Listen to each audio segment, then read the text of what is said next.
What's up guys, Mike from Slowspeed, and if many of you guys might know, it's a little hard to make content because I do not have my car. Still have the loaner, haven't really done anything to it because it's not my car to do things to. But that's about to change because I'm going to do the first thing or first mod to this loaner car.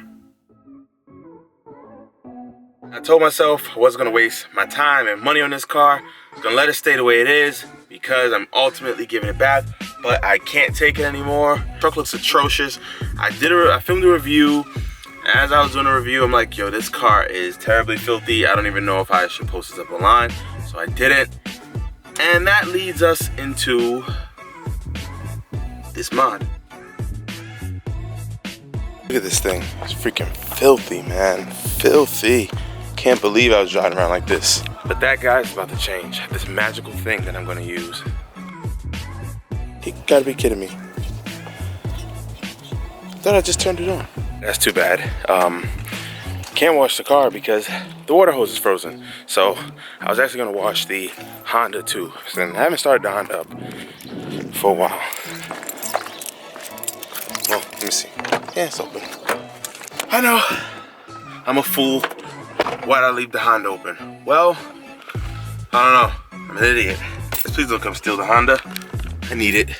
And now just a quick reminder, I have not started this Honda up for about, I don't know, a really long time. Not really long. I'm gonna try to start the Honda up to see if it starts. Hope the battery didn't die. At least you go for a start.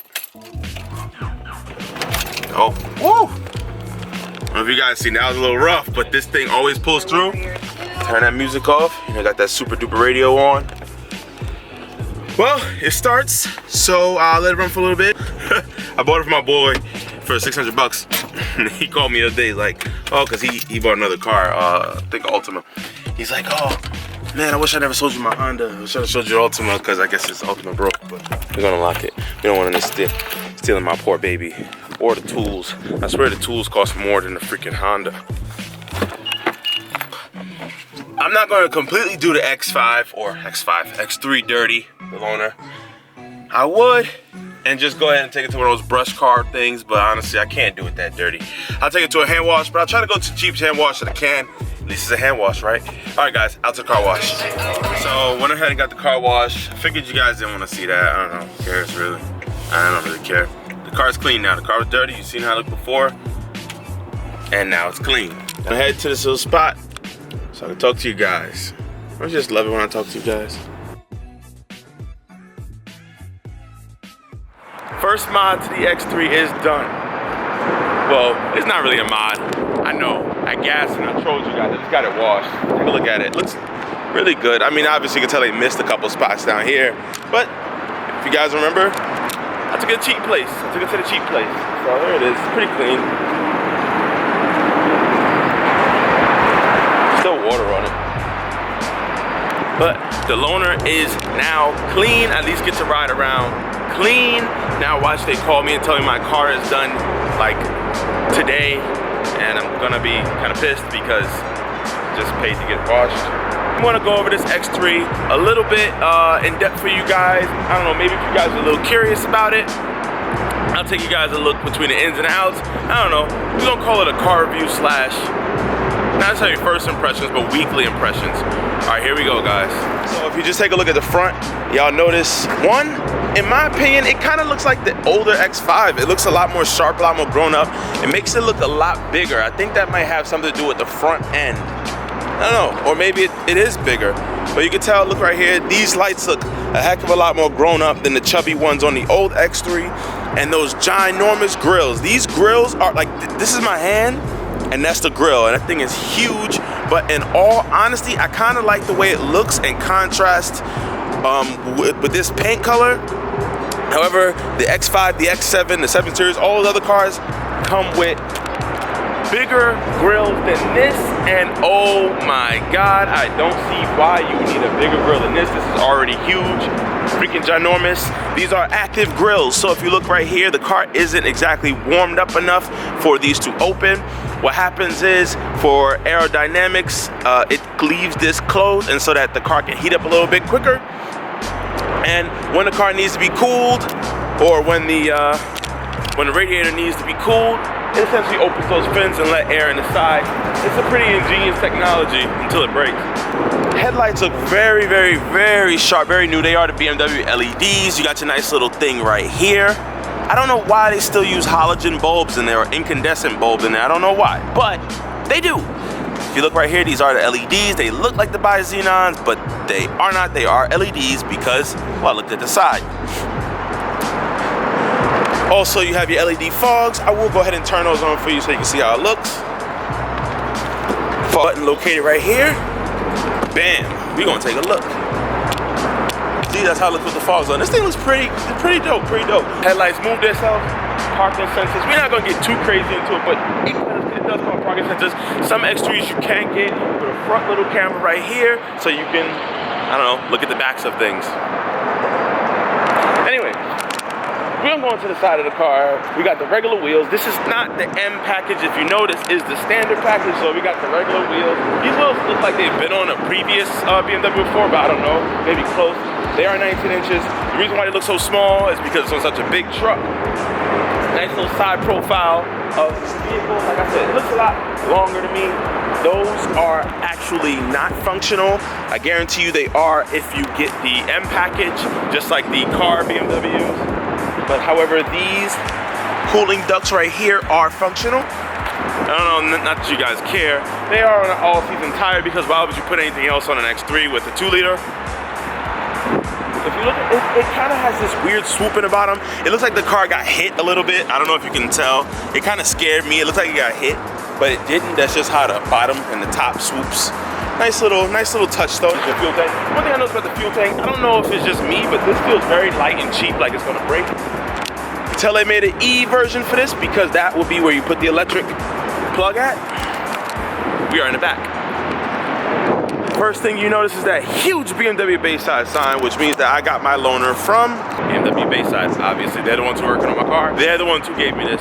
All jokes aside, these tail lights look freaking sick. They look super mean. At night, they have a nice little glow around here. Looks super dope, super mean. I think that's one of the best things about this car is the rear. It looks kind of fat and a little chubby, but not exactly as tall and high up as the X3. You can tell it kind of swoops down. You got a nice little shark fin. And this thing right here comes from factory. It's pretty dope. I like it. I like it. It's like a little wing and lip, and it's already like two-tone. It's pretty dope. Panoramic sunroof. You know, it's the little cues. It's the little cues, like the BMW etching inside of the light. Like I said, super dope. Dual exhaust tips. Now, previously on the BMW, if you would have ever gotten any of the 2-liter or even in the trucks, if you would have gotten the 35, they came with 2 pipes on one side. Now BMW has realized they moved on with the times and they made it bam bam like it's supposed to be. Even though it's a 2-liter 4-cylinder, they still give you the illusion that this thing is somewhat, sort of, kind of fast. One feature that I like, bam, stick your foot, the trunk opens. The reason why the trunk didn't open is because the key's in the car. Let's get inside the car. One thing I love about BMWs, when you close the door, it set off. Well, that was the flashlight, but it definitely gives it a nice little thunk. Sitting inside of the driver's seat, first thing you are greeted with is this wonderful new BMW smell. No other car smells like these when they come out of the factory. These things smell extremely amazing. I have a black ice scent. Now, I don't really like black ice too much anymore, but I had it left over, so I figured, why not throw it in the loaner? If we look right here, you are greeted with a half digital, half analog screen, or I would say 70% digital, 30% analog instrument cluster right here. Huge screen. I think I want to say it's a 10.2 with obviously the new iDrive 7. BMW does a really good job with how they shape their gear shifters, I will say. I think that's something that goes unnoticed. They really do sculpt it to fit the hand. We'll say the new M1s feel really good too as far as that goes. You have your normal things down here. Your Sport and Comfort Eco Pro are no longer on a rocker. It's just separate buttons for each. Well, however, when you click it, it just feels like it's just one button. Same thing down here with the park and the electronic parking brake, auto hold, which can get very annoying. If you look down here, one thing I will say is that This black piano trim looks extremely nice for the first 10 seconds of use. Then it gets a ton of dirt and dust on it. Right in front of it, we have the cup holder with the new G Series key and a little storage right here, which can barely fit an iPhone 8 Plus, but it can fit it, but barely. Yeah, that makes sense. USB port right here. If we go to the main menu, we'll cycle through things. This is the new iDrive. If you purchase this car, you guys should take your time and actually listen to what the BMW Genius tells you about this thing, because it can be a tad bit difficult to get the hang of it. It's not as easy as the iDrive that I have in my car. We have aluminum right here, or what feels like some type of metal, wrapped around the vents. And on top of that, we have a wood, which I'm not sure is really wood, but we're gonna call it wood. And whoo, that's that hard rubberized plastic stuff right there, boy. Yep, all down here and all up here. However, BMW is not exactly, cutting costs, because where you touch it, right here is soft. Pretty much where you hold and the things that you hold, nothing's in there. Pretty much the things that you hold are soft touch leather or Sensitech. I'm trying to figure it out. This feels very rubberized. It does not feel like leather. I want to say Sensitech. The seats are, throw this on the ground. The seats are extremely nice. They look super bolstered up. They have those air balloons in the middle, so when you press a button, it boop, boop, conforms to you. Obviously, you can see that lumbar's poked out a tad bit. Seats are starting to look like freaking nicely developed human beings. If that was a lady, I probably would date her. Psych. BMW did a good job up here, especially with the using the black trim. Here does not get nowhere near as dirty as down there, but hey, it does. And wonderful, beautiful lights that glow on and off. They are super bright. Probably can't tell because, hey, it's in the daytime. Little map lights right here on the side.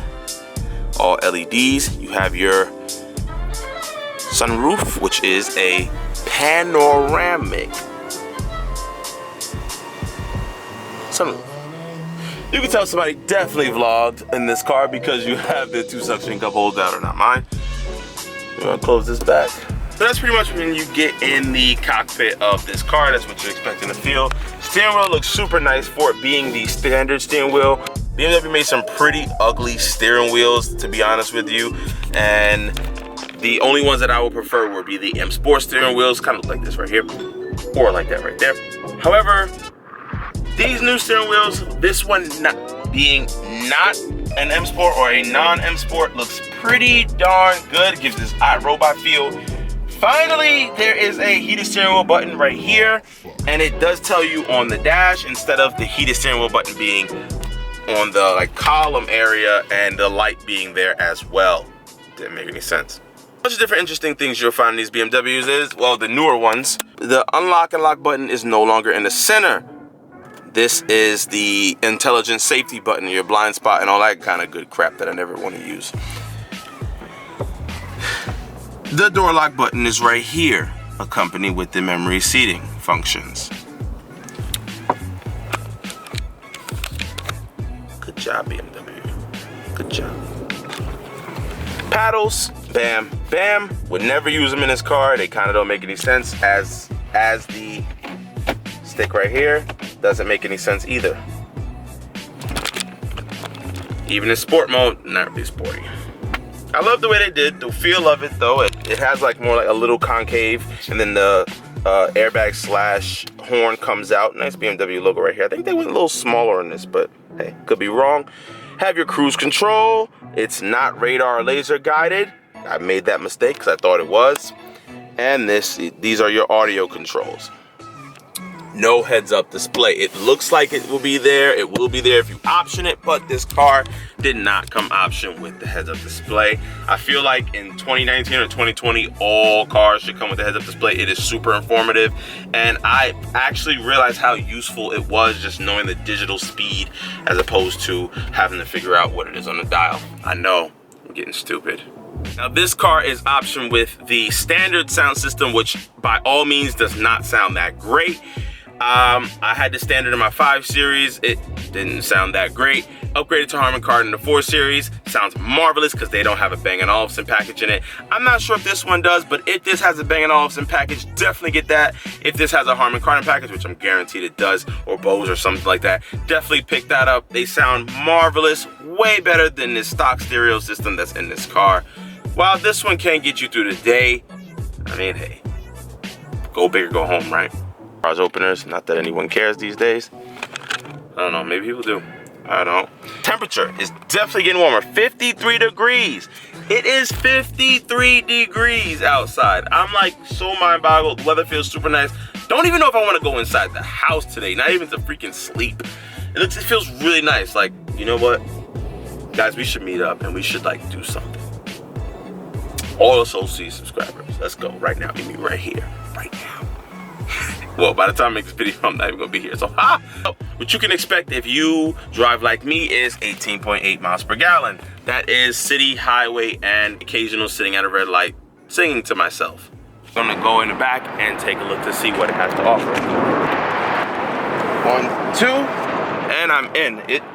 The back seats actually feel lower than the front seats. Pretty nice. It's angled up a little bit because I was messing with this little thing down here, and I kind of don't know how to make it go back down. But this is a decent seating position. Like I said, it seems like you sit a little more bucket style than the front seat, which is weird. You have a lot of room back here. I like it. It's kind of comfortable. I'm 6'3", so with the seat decently up, they do have little cutouts for your knees and legs. However, like I said, I might be still a little bit too tall. This is very difficult to, okay, cool. We have this little thing with some cup holders. I don't know how much it can handle. Swervies, probably not a lot. It's a 40-40-20 split, which means this is the 20. The seats are the 40. Wait, 40-40-20-80. All right, cool. Wait, 40-40 is 80, 20 is 100. Yeah, so it's a 40-40-8. 40-40-20 split. This is getting tiring, guys. There are no unlock and lock buttons in the back, which means that if this door is locked, you do the BMW pull twice type of thing. Nice light. Kind of doesn't really make any sense though. You have 2 switches for 2 separate tiny little lights. I don't know. Overkill? What do you guys think? Open up the trunk. Obviously it's motorized. This is what your trunk can fit. Well, could fit more crap than this. There is a safety and security thing, that bam bam, so no one can see through the window when it closes. I'm gonna leave it open because nothing in here is, well, actually no, I have my Canada Goose coat, my Herschel bags, and the most important, my water that I use for work. Yeah, so your stuff can fit this in here. You definitely have an cigarette lighter port, some little hangers. If you want to fold the seats back, bam, and they gonna go down. So, electrical, matter of fact, I'm gonna grab me one of these waters. Electric, boom, boom, and it goes down. Gotta love it. Tow hook in the rear, in case you get in a jam. Back into the front seat. Whew. Now, ask me if I'm not tired from rambling through. Oh crap, the seat's not back. Rambling through this review or first impressions or whatever. Well, I am. But now it's time to give you guys my first initial impressions on this car. I'm gonna go pretty quick. We're gonna talk about speed and performance. We're gonna talk about comfortability. We're gonna talk about reliability for 1 week. And that seems to be it. So, performance. It is extremely slow. What can you expect? It's not extremely slow, but it's slow-ish. You don't really feel any power, but if you look at the speedometer, it kind of goes up pretty quickly, but not that quickly. 0 to 60, 6.88 seconds. Link to that video is up there in one of these little card things. It's not that quick. The engine is a 2-liter turbo pump pushing this heavy behemoth. We're talking about 5,200 pounds. That's the fastest thing out there. But it is pretty quick. It handles well in decent city situations, getting in and out of lanes and traffic. It does a pretty good job. Now, I will say, Transmission is a lot better, but with coupled to that engine, you really don't notice it. Shifts feel artificial, not too jarring, but pretty good. If the car feels super soft and super artificial, you don't really expect to, you know, cut extremely nice numbers in this car. It is an X3. You know, with that being said, it is a very nice small SUV, I would call it, or SAV, with just a little bit more pep than the competitors. Let's just put it like that. Now, comfortability, like I said, this vehicle is very comfortable. It's super soft. Brakes aren't too bitey. One thing I realized about BMWs, and I really love them, the brakes are never over boosted like on a lot of these cars. They have a very linear, progressive feel. That is, when you press the brakes a little bit, you get a little bit of braking power. Some cars, you tap the brakes and they just like they just bite, and it kind of makes no sense. They're super over boosted and does not simulate real world driving situations, in my opinion. Reliability, the car has not died on me. I've only had it for a week in 2019. I wouldn't expect it to die on me, but hey, it hasn't. So it's been reliable, except for I had to refill windshield washing fluid and I had to wash the car. So I don't know, it's not really reliability, that's just me. Alright guys, hope you guys like this video. Mike from Slowspeed, we're gonna get out of here because I'm gonna film another video. So I have to wait for this lovely camera to cool down because it always freaking overheats. I'm going to film another video. Sorry, I do not have a mic. I tried to buy a mic, and I'll get into that another time because this video is too long. Alright guys, peace out.